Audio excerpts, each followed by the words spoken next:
Hello, everyone, and welcome to the Liverpool Connection podcast. I am Dazza. Steve's with me, and our next guest, Steve, will introduce to you.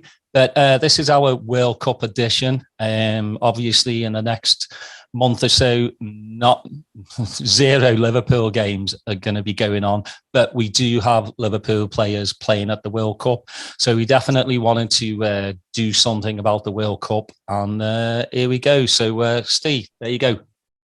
Hey everyone, thanks for joining us.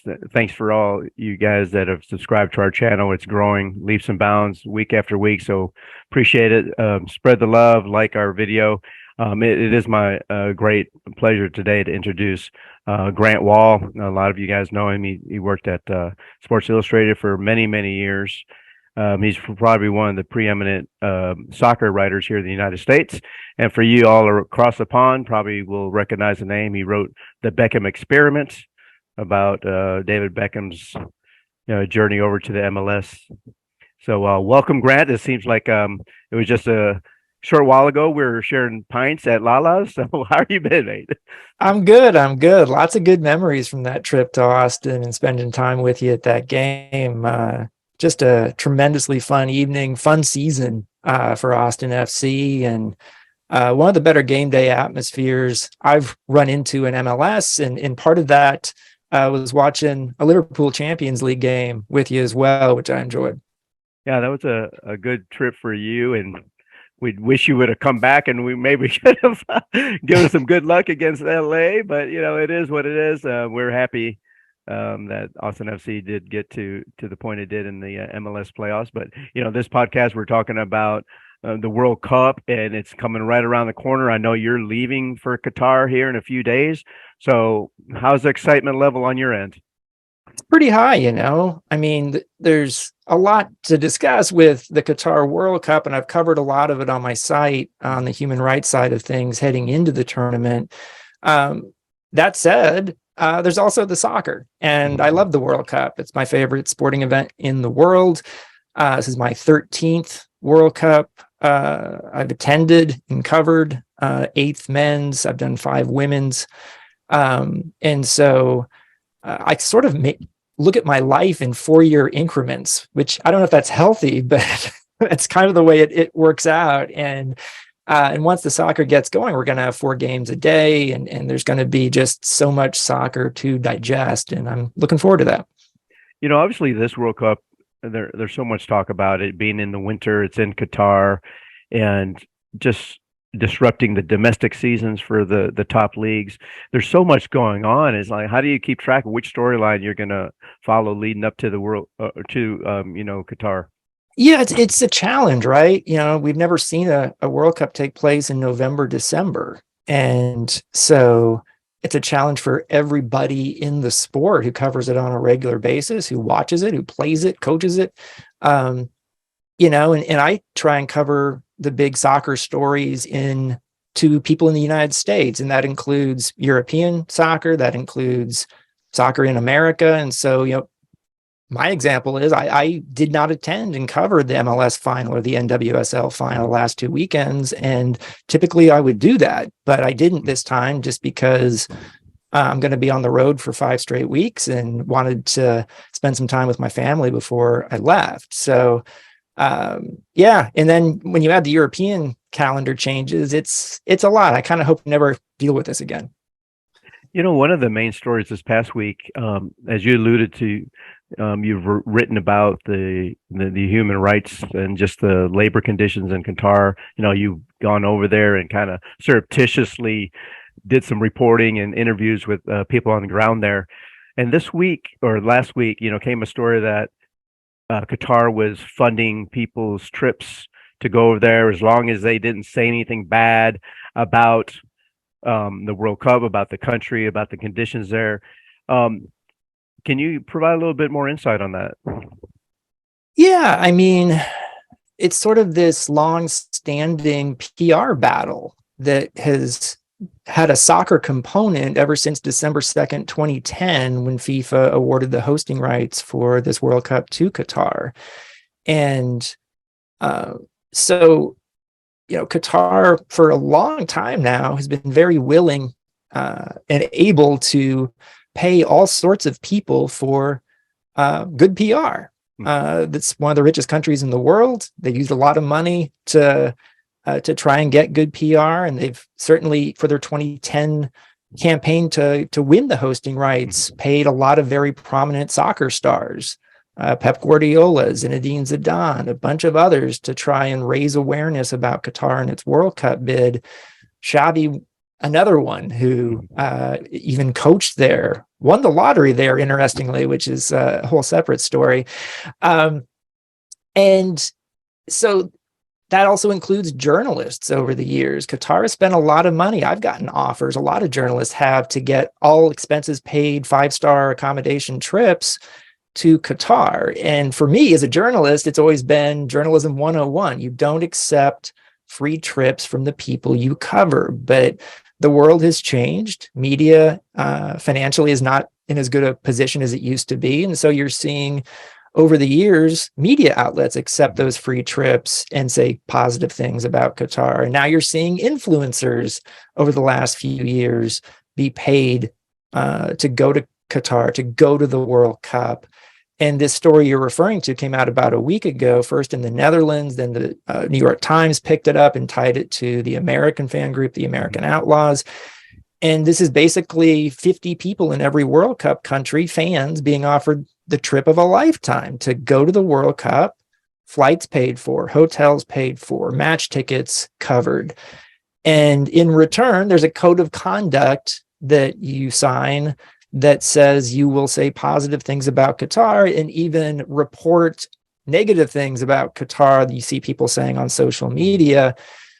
And so that certainly left a bad taste in a lot of people's mouths.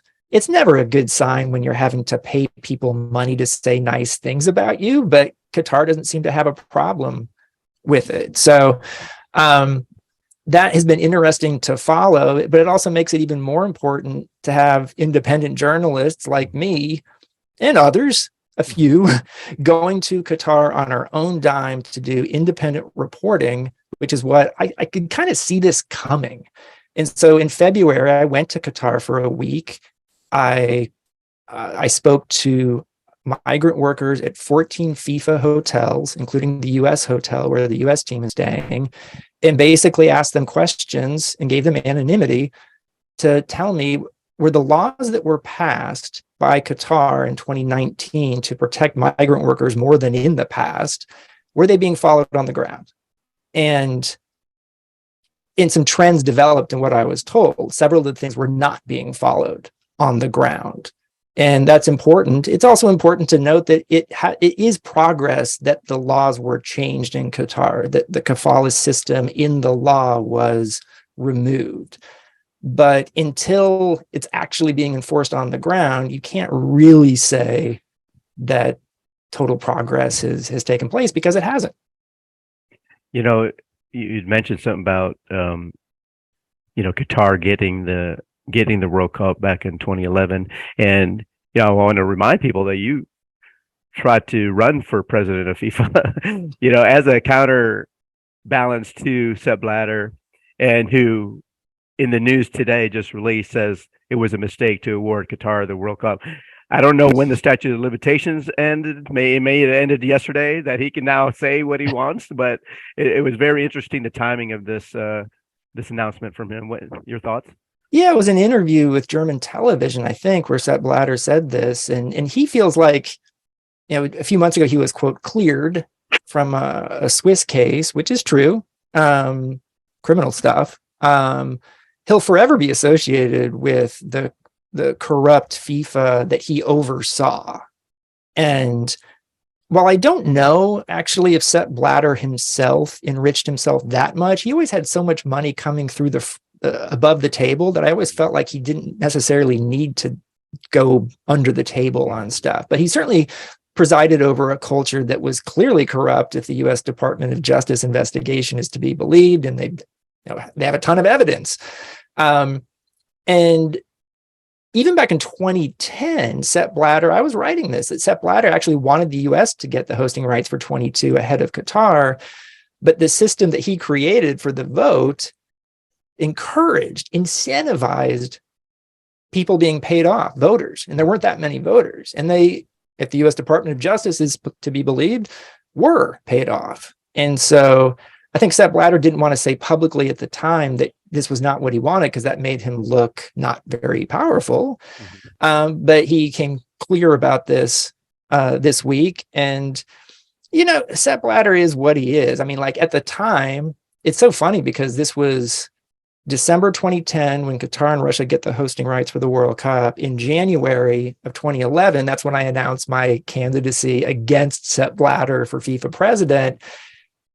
And it was half serious, right? I mean, like I was trying to have some fun with it, but, you know, we did a campaign video and, you know, I made the sort of common sense arguments about what I would want to do as FIFA president to try and clean the place up. And we even did a poll, I remember at Sports Illustrated, on who would you vote for, me or Sepp Blatter? And I think I had like 98% of the vote, fully realizing that anybody in that position would have gotten 98% of the vote. And yet, the funny thing was that in the end, I did not get a nomination from one of the world's federations, so I couldn't officially be a candidate. But I felt like I got my point across, and eventually there were other people who wanted to be FIFA president and clean the place up. Well, I think you rattled some cages because, like you said, you didn't get a nomination from an FA, but then they changed the rules where you needed a nomination from 5 FAs. So I think you got kind of close, and you're like, okay, we don't need this to happen again. So let's change the rules, and so that was a very interesting, you know, side note to that whole process. But you know, enough politics. Let's get into the games. You know, we have a lot of our subscribers are over there in the UK, and whether they admit it or not, they want to see England do well. You know, they won't come out and tell their friends that they support England, but we know that they're going to be watching the games. Obviously, this group, we have England, United States, Iran, and Wales. So let's, you know, obviously England is the favorite to win that group. And the other 3 depends on who you ask, you know, who's going to come in second. So your overall assessment of the group, and then we can kind of break down the U.S. team. Yeah, I mean, on paper, I think England and the U.S. should advance from this group, but this U.S. team doesn't always play on paper like you think it might. There's a lot of variability. Like, is this going to be the U.S. team that beat Mexico at home and looked the best they looked during World Cup qualifying? Or is this going to be the U.S. team that we saw look poor in the last games before the World Cup against Japan and Saudi Arabia, which are in the tournament, but aren't like powerhouses or anything? And I think that's the big question about the U.S. I'm not too worried about England in this group. Watch that come back to bite me. But like this is a team that has gone in the last 10 years from being very talented and people thinking, oh, you know, quarterfinals, stuff like that, to a team that makes major semifinals and finals. And if you can do that, you can win the World Cup. So I think England is a team that is capable of winning the World Cup. We're going to find out, I guess, if Gareth Southgate has been the beneficiary of really good draws as well in these 2 tournaments, the World Cup in 2018 and the Euros, because that's kind of how it played out. But I still think that England's just a real contender for the tournament. Now, Wales, yeah, you instantly think of Gareth Bale, and he's been hurt for a while for LAFC, comes on, scores a huge goal in the final that they ended up winning on penalties. And so it's a reminder, I guess, to people of how good Gareth Bale is. And I fully expect that he will be healthy and ready to start against the U.S. in their opening game. And Wales is a team that's been in the Euros and done pretty well in the Euros. Yeah, sorry, you don't have to remind Liverpool fans just how Gareth Bale performs coming off the bench so in a final. So we know that story. Exactly. And then Iran's a tough one because they're the highest ranked team in Asia. So ahead of Japan, ahead of South Korea. They were the first team to qualify in Asia for the World Cup. They were kind of a machine in qualifying. And now, weirdly, you've got a new coach who's the old coach, Carlos Queiroz, our old friend, Mm-hmm. coming back not long before the World Cup. And my question on that is that going to be a good thing for their team or a bad thing? Because they were terrific in qualifying. I don't know why you get rid of the coach. And Queiroz coached Iran for a long time at World Cups. Then he coached Egypt in qualifying for this tournament, ended up not qualifying, as Mohamed Salah fans know. Mm-hmm. And now he's back with Iran. And that Egypt team that Queiroz coached was really not pleasant to watch. I don't know how many folks saw them play, but like in the Africa Cup of Nations, they were just not a fun team to watch. Very defensive, very combative. Yeah. Did not, in my opinion, make the most use of having Mohamed Salah on their team. So if that's the way that Queiroz wants to play with Iran, I don't know if that's actually necessarily a good thing for them. Yeah, in England coming into the tournament, they haven't really been on form either. They've gotten a lot of injuries here recently. So really, I think that these games in this group are going to be closer than a lot of people are really expecting. It also is, if you just go by the rankings and whatever, I know everyone looks at the FIFA rankings as not that indicative, but still, like, these are 4 good teams. Like, compared to the other groups, there's fewer groups of death in the World Cup now because of the way FIFA changed the draw process, where it became not geographical, but the draw pots were based on the FIFA rankings. And so that means there's no like really easy groups. There's no crazy hard groups. That's a good thing overall, but this is overall, I think, easily in the top half of difficult groups. There's another weekend of Premier League action, and some leagues are still playing. I don't expect a lot of quality this next weekend because a lot of people definitely are not going to want to get hurt right before the World Cup, and we've already seen a lot of injuries happen here recently. But having a week between your last game of your club and then World Cup, that doesn't really do anybody any favors, I would imagine, expecting any quality from the national teams with that short a window of training. Yeah, it's yet another example of why this is a bad idea, hopefully never to be repeated again. You're going to have injuries. You already are having injuries take place that, were this the usual 2 to 3 week break before the start of a World Cup, players could recover in time for the start of the World Cup, and they won't be able to for this one. And for me, that's really unfortunate. And the fact that the national teams don't have much time together, they have very little time together as it is in normal circumstances. But now the U.S. doesn't even play a friendly before their first World Cup game. I went through this week and looked at which national teams are playing friendlies together right before the World Cup and which aren't. And it's an interesting mix. Like, Iran is playing 2 friendlies before the start of the World Cup.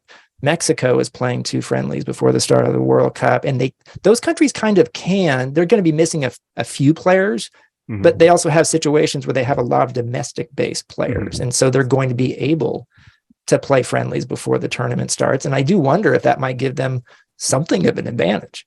Well, I'm going to have to change my picks in Las Vegas now for those teams that had training matches before the World Cup. I'm going to increase their odds of win that first game. Daza? Grant, I'm sure you know that obviously with the players, the World Cup has definitely played on their minds. And I think that's one of the big reasons why you haven't seen such really good football, especially in the Premier League, is because players like Van Dijk, whether they're going to admit it or not, I mean, for him, this is probably his last World Cup. And, Chilwell, poor thing, again, just got injured. Now he's not available, but it's definitely taken its toll, especially when, as Liverpool fans ourselves, Van Dijk has just not looked himself. And how do you see that? Because, I hope this World Cup in the winter never, ever happens again, because it just messes the whole thing up as well, because you got to think that's more games for these players in a short space of time. how many players are going to come back injured? It's just a bad idea. But as football fans, of course, we're going to watch. I mean, it's the biggest stage in the world. Yeah, and I mean, this is where me not having played professionally, like I don't even know if it's, and I don't have a feel for this. Is it possible to play at a level in a professional game where you are consciously not trying to get hurt? Is that even possible? How does that even work? And I had somebody ask me recently if some of these US players were getting, quote, hurt, wink, wink, with small injuries for their clubs before the World Cup because they literally did not want to play and give themselves a chance of being really injured. And I just said, I kind of doubt it. I just, maybe I'm naive, but I don't think players are going to down tools, as they would say in England, completely for their clubs, which pay their salaries just because of the World Cup. But I also have a sense that if you're not playing at full speed and you're so-called trying to avoid injury, I don't think that would work too well either. I mean, my sense of Van Dijk is he's just been not his usual self, especially toward the start of the season. But I don't know if that's connected to the World Cup coming. It's maybe. And I do think he's been slightly better more recently, but that part of it's an interesting one that I think almost you have to be a player at the professional level to be able to speak well of that. Yeah, I still think we're trying to figure out what's wrong with Fabinho. Whether he carried an injury or again, are these players looking at the World Cup? I mean, yeah, you wouldn't think somebody that actually pays your wages like throughout the year, you're gonna down the tools and just go, nah, I'll just play at 60%. But it's just tough. I mean, we've seen so many injuries before the World Cup, and I even looking at players like Haaland and Salah, you want the World Cup to have the best players in the world, and we'll be missing two of those players. But you look on the bright side also, it's where other players can go and they can shine. Yeah, that's kind of the way the World Cup's always worked, in the sense that you're always going to have some great players at club level whose teams don't qualify. The fact that we never got to see Ryan Giggs play in a World Cup, or George Best, or George Weah for that matter. I mean, like it is going to happen less and less as they keep adding teams to the World Cup finals. So we're going to have 48 teams in World Cup 26 here in North America. That almost seems like too much to me, but it is kind of wild to me that Norway has Erling Haaland and Martin Odegaard. And I realize the game is played by more than two players, but they can't even qualify for a Euros, much less a World Cup. And so I would guess the chances of seeing Norway in World Cup 26 are increased by the fact that there's 48 teams, but it's not guaranteed. Steve? Yeah, it's and you kind of mentioned some of those names that have never played in the World Cup, right? And it's just amazing that there are teams that are just traditional powerhouses, the Brazils, Germany, Argentina. So being an independent journalist, where are you seeing this World Cup playing out, and what do you see as a final match? And for me, this is a fascinating World Cup because what we've seen is a growing gap between the top European teams and the rest of the world, including Brazil and Argentina. And does that continue in this tournament? Because heading into it, Brazil and Argentina are among the 3 or 4 favorites to win the tournament. Mm-hmm. And I think Brazil in particular has a lot of pressure on it because they haven't won a World Cup in 20 years. Mm-hmm. Every World Cup since then has been won by a European team. Mm-hmm. Brazil has been going out to European teams, none more dramatically than 7-1 at home in 2014. And it seems like every time now we get excited about this Brazil team can win the World Cup, and they don't do it, and they disappoint. In the final 4 teams in the last men's World Cup were all from Europe. Mm-hmm. There were 0 African teams that got to the knockout rounds in the last World Cup. And so something appears to be happening here where these European teams are not just winning, but, they're the 4 semifinalists. They have the vast majority of the final 16. And can anyone break through there? And so if that doesn't happen this year with a Brazil team that is this good, mm-hmm. with an Argentina team that is probably the best Argentina team Messi has had around him, and I include 2014 when they got to the final. They've won something together last year at the Copa America. They've gone 34 games, Argentina, without a loss. And if they can't do it this time, I think that will say something about the balance of power even more than has already been said. So that to me is a very interesting storyline to follow. And I'd love to see an African team. Senegal would be the most likely choice, the current African champion, mm-hmm. to go on a deep run. We've still never seen an African team make the semifinals, which Luis Suarez made happen in 2010 when the handball on the line prevented Ghana from winning. And Senegal is a team that has World Cup experience, terrific individual players that we know very well. And yet they're in a group with Netherlands, Qatar as the host, and Ecuador that they may not get out of. Yeah, I mean, just to look back on some of the Ivory Coast teams in the past, how they couldn't advance further than they did, it just still amazes me that an African nation hasn't been able to advance as far as those quarterfinals. And it's just because the talent is there. They're all over all the European club teams, and so every World Cup, it's maybe this is the year, but I don't see that Senegal, after watching them in the African Cup of Nations, I don't see them having the power to really go up against some of the the powerhouses of international football. I wanted to ask you a question, and just so our subscribers know, you can read Grant's stuff on his website, grantwahl.com, and we'll include that in our description below. Thank you. And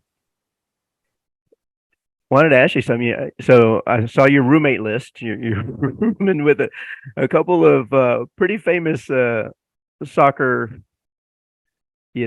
authors, presentators, and how is that going to be? Have you? I'm excited. With them before with Balaguer and Honigstein. Who gets the top bunk? So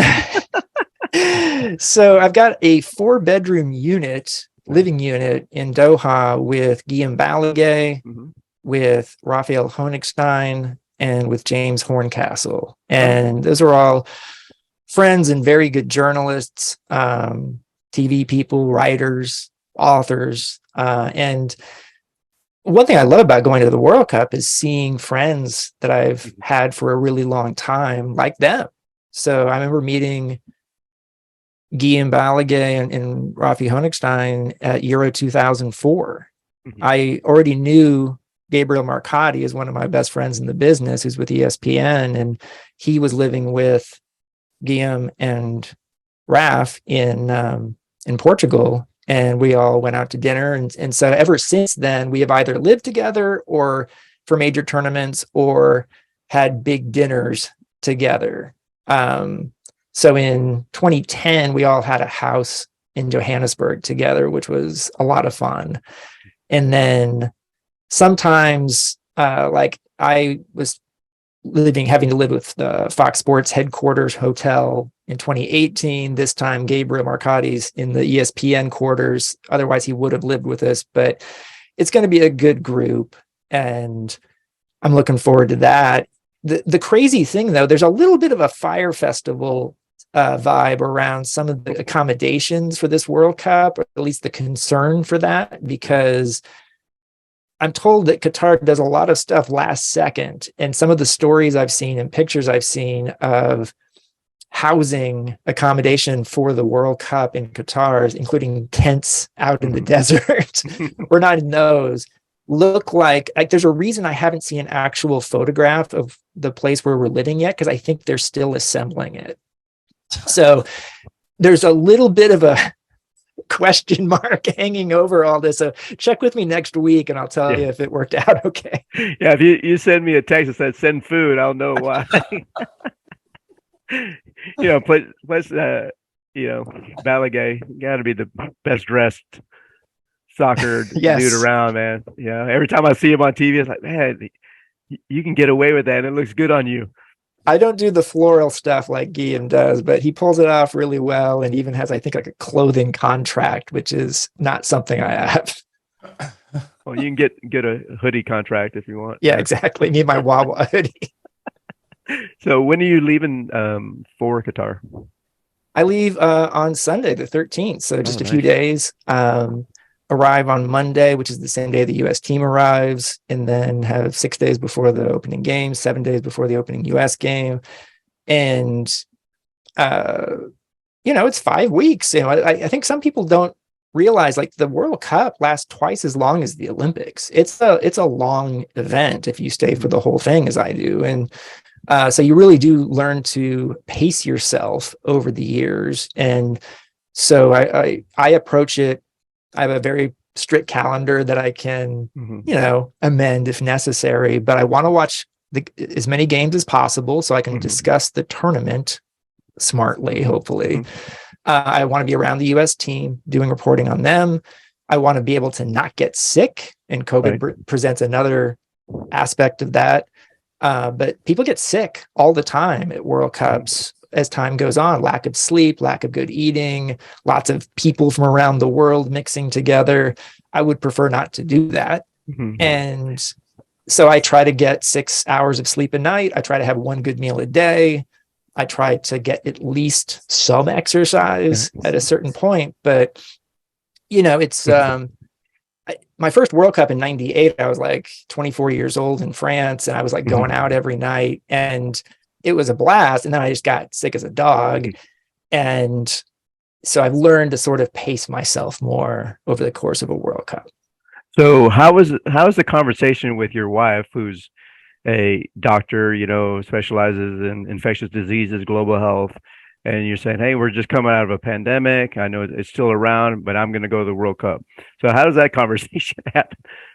Yeah, my wife's an infectious disease doctor. So she, her name's Celine Gounder. She does media stuff too. She runs a pretty tight ship at home on COVID stuff. She timed me getting my COVID booster to about 2 weeks before I left for the World Cup, because she wanted to get the most positive result possible out of timing it that way.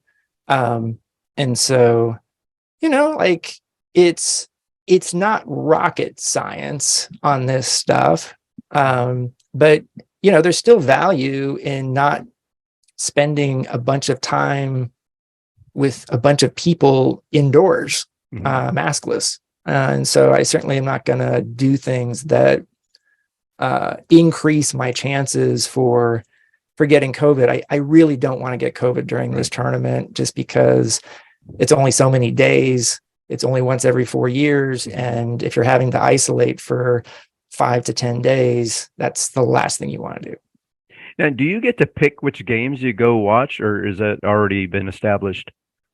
I mean, the great thing about having your own site, I'm my own boss. So I'm my own assigning editor. I tell myself what I'm going to do. And that part's really liberating and fun. Like, I generally, I think I mentioned this, I'm going to be around the US every day they're in the tournament. Once they're out, I'll focus on other stuff. So I will be on site at every single US game, on site at the opening game, at the final. And then we'll see how many other games I go to on site, maybe some Mexico games. It's possible, because it's such a small country, that you can, even as a fan or journalist, go to more than one game in one day if you want. But I probably go to actually attend fewer games than most people would realize, just because it's so important to me to watch the games and know what's going on and do the content I'm doing. And sometimes you don't need to be in the stadium to do that. Yeah, I know a lot of your writing is not based on the actual game. It's about the stories behind the game. And so those are the ones that fascinate me. Bringing things back that you can't see anywhere else. Some of those in-person interviews that you're doing, but obviously we're not going, so we're going to live vicariously through you and some of the other authors that are out there that we've befriended over the past couple of years on our podcast. But yeah, I'm just jealous. But, I'm jealous in a way, but then there's always the reconcile of how can Steve, you how haven't can seen I where support? Grant's staying. What's that? You haven't seen where Grant's staying. Oh yeah. So who cooks in those houses Don't be too when you jealous. guys stay together? Who cooks? My guess is there will not be a lot of cooking getting done. I can cook, but that's something that often takes some time. So I've already scouted out the map of where we're staying and how close we are to. There's a mall close by, and a lot of American eating places, chain type things, which I don't even know if I like that much, but it's there if I want it. There's a Starbucks not too far away. But there's other things I'm still just curious about. Like, I'm not planning to rent a car.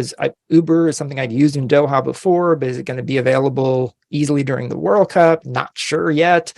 I'm not within walking distance of the new metro, which looks like it's pretty effective and it's free. But I can always get an Uber to the metro and then take the metro to the stadiums. So, that type of stuff you want to figure out. And I'm glad I'm giving myself 6 days before the tournament starts when I arrive. What's your experience? I mean, like you said, you've been there before, so hopefully it hasn't changed too much on the infrastructure since you've been there the last time. No, I mean, I was there in February. I also went in 2014. So it's amazing how much has changed in Qatar, but it's actually, in my experience, it's extremely safe. Obviously there's always some stuff that can happen, but I've never had any issues or even concerns. In terms of just the way, new roads, new metro, it's clean. It's dusty. There's always a film of sand over everything, it seems like. It's a little bit of a weird place, but for me, and maybe not for others, it's easier to get a beer now than it was 9 years ago when I went. But still not that easy. I mean, so like you can go to like a lot of like good hotel restaurants. It's very easy to get a glass of wine with your dinner or something like that. The hotel I stayed at in February was a Marriott property, and it was a dry hotel. So it's a sort of a mixed bag. And I'm also curious to know, like, if I want to get some beer for my residence, is there a place for me to go do that? I don't know. I mean, like, I'm curious to see. I'm very curious and interested to see, like, the traveling fans that are famous for bringing the ambiance to these type of events. The English, the Irish, the Brazilians. Obviously these messages have been sent out to kind of temper your enthusiasm. Don't drink, don't be drunk, don't no PDA and things like this. So I'm very interested in hearing your stories about that kind of stuff. That's are they really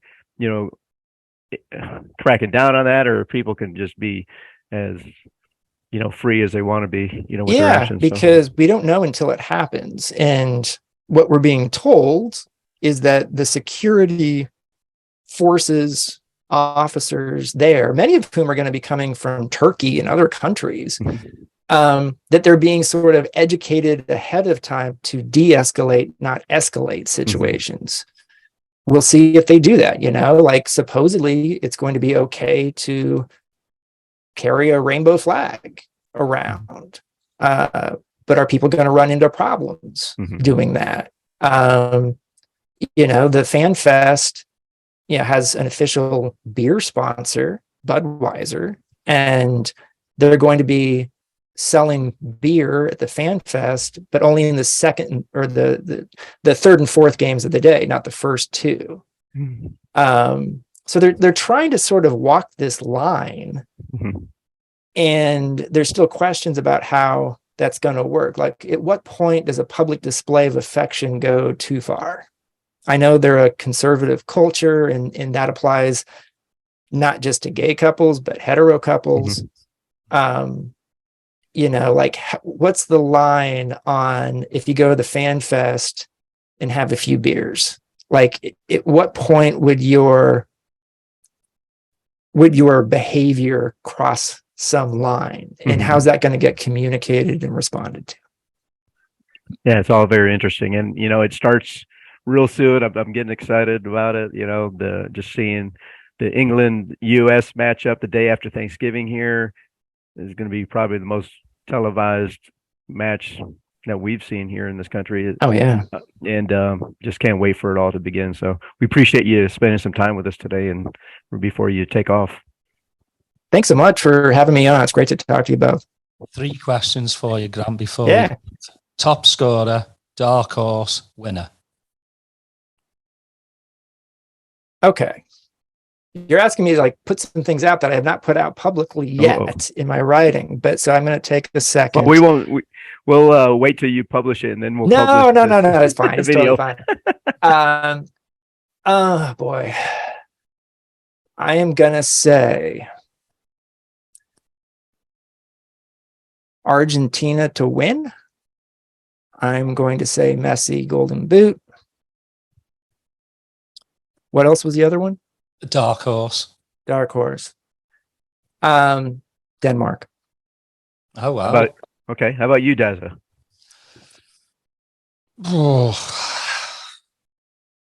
I like Germany. I just do. They always show up. I'd say Germany to win it. Dark horse. I was thinking the Danes as well. Holland, though. I'll go with Holland. And top scorer, I will go with Messi. Yeah. So mine was Argentina, Messi, and my dark horse actually is Uruguay. For some reason, I just looking at the team and like, okay, I'm going to pick Uruguay. I kind of saw the bracket and their pathway. Like, okay, that's my dark horse. So fair enough. Good stuff. I like that. Nunez with the golden boot. There it is. Yes. That was really fun, guys. Thanks so much. I really appreciate you coming on, Grant. Sure. Yeah. And just to remind everyone, grantwahl.com, that's WAHL.com. You can sign up and get all his writings while he's over in the World Cup, and read some of his past articles, and go buy the Beckham Experiment if you want to relive the MLS days with David Beckham. Speaking of, before we go, Inter Miami, Beckham, thumbs up, thumbs down. Is that going to be a positive experience, you think, when they get Messi next year? I mean, it's going to be very interesting to see if they do get him. And the recent report from Ornstein for The Athletic suggests to me, because he's based in the UK, that his sourcing was Beckham's people. May or may not be true, but likely to be the case. And so that, I think, is an even better source probably than the Moss brothers in Miami, who tend to talk big and not always back up what they say. So I think Messi could go there. I think Miami is one of the few MLS teams that I could actually say had a successful season last year just by making the playoffs, because usually I don't consider making the playoffs in and of itself to be success, because so many teams make the playoffs.